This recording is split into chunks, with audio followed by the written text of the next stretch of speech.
ಓಂ ಸಾಯಿರಾಮ್. ಬಾಬಾ ಹೇಳ್ತಾ ಇದ್ದಾರೆ, ಮಗು ಶುಭೋದಯ.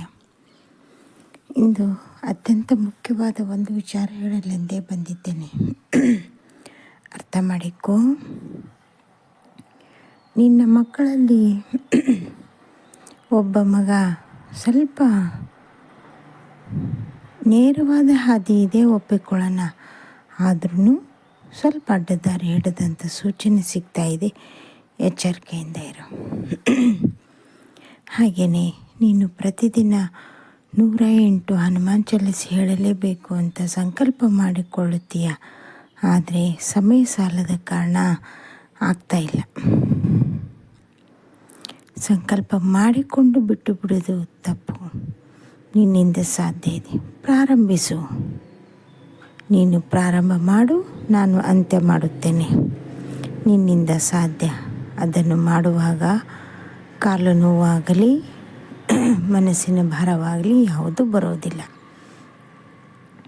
ಚಿಂತೆ ಮಾಡಬೇಡ, ನಾನು ಕೈ ಹಿಡಿದುಕೊಂಡು ನಡೆಸಿಕೊಂಡು ಹೋಗುತ್ತೇನೆ. ಪ್ರಾರಂಭ ನಿನ್ನಿಂದ ಆಗಬೇಕು ಅಷ್ಟೇ. ಯೋಚನೆ ಮಾಡಬೇಡ ಕಂದ, ಎಲ್ಲವೂ ಸರಿ ಹೋಗುತ್ತದೆ.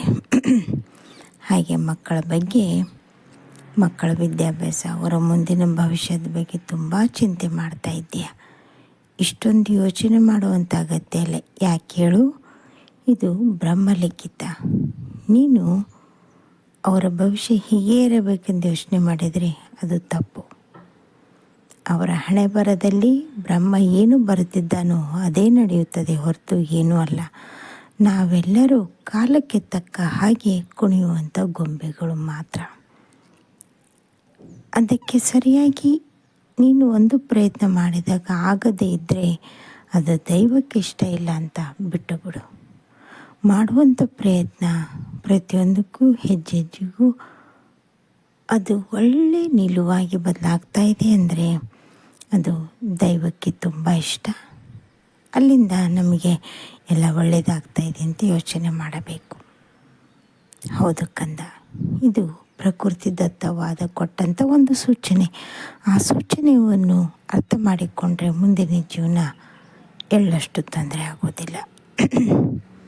ಹಾಗೆ ಎಲ್ಲೋ ಇಟ್ಟಂಥ ಸಾಮಾನು ಇನ್ನೆಲ್ಲೋ ಹುಡುಕಿದರೆ ಸಿಗುತ್ತದಾ? ಇಲ್ಲ ಅಲ್ವಾ? ಹಾಗಾಗಿ ಸ್ವಲ್ಪ ನೆನಪು ಮಾಡಿಕೊ. ನೀನು ಇಟ್ಟಂಥ ವಸ್ತುಗಳು ಎಲ್ಲಿಯೂ ಯಾರೂ ಕಳ್ಳತನ ಮಾಡಿಲ್ಲ. ಆದರೆ ನಿನ್ನ ಮರುವಿನ ಕಾರಣಕ್ಕಾಗಿ ಅದನ್ನು ಮರೆತು ಬಿಟ್ಟಿದ್ದೀಯ. ಹುಡುಕು, ತನ್ನಿಂದ ತಾನೇ ಸಿಗುತ್ತದೆ. ಯಾರ ಮೇಲೇನೂ ಅಪವಾದ ಕೊಡಬೇಡ. ಹಾಗೆ ಈಗ ಮನೆಯಲ್ಲಿ ಬಂದಂಥ ಸಮಸ್ಯೆಗಳು ತುಂಬ ಇದೆ ಅಂತ ನಿನಗೆ ಅರ್ಥ ಆಗ್ತಾ ಇದೆ. ಆದರೂ ಇದು ಸಮಸ್ಯೆ ಅಲ್ಲ, ಸತ್ಯವನ್ನು ಹೊರಗಡೆ ತಂದಿದ್ದೇನೆ. ಆ ಸತ್ಯದ ಹೊರಗಡೆ ಬಂದಾದ ಮೇಲೆ ನೀನು ಹೇಗಿರಬೇಕು ಅದನ್ನು ಅರ್ಥ ಮಾಡಿಕೊ. ಅದನ್ನು ಅರ್ಥ ಮಾಡಿಕೊಂಡಾಗಲೇ ಮಾತ್ರ ಮುಂದಿನ ಜೀವನ ಸರಳವಾಗುತ್ತದೆ. ಇಂದು ಅತ್ಯಂತ ಶುಭ ದಿನ ಕಂದ. ನನ್ನ ಸಂಪೂರ್ಣ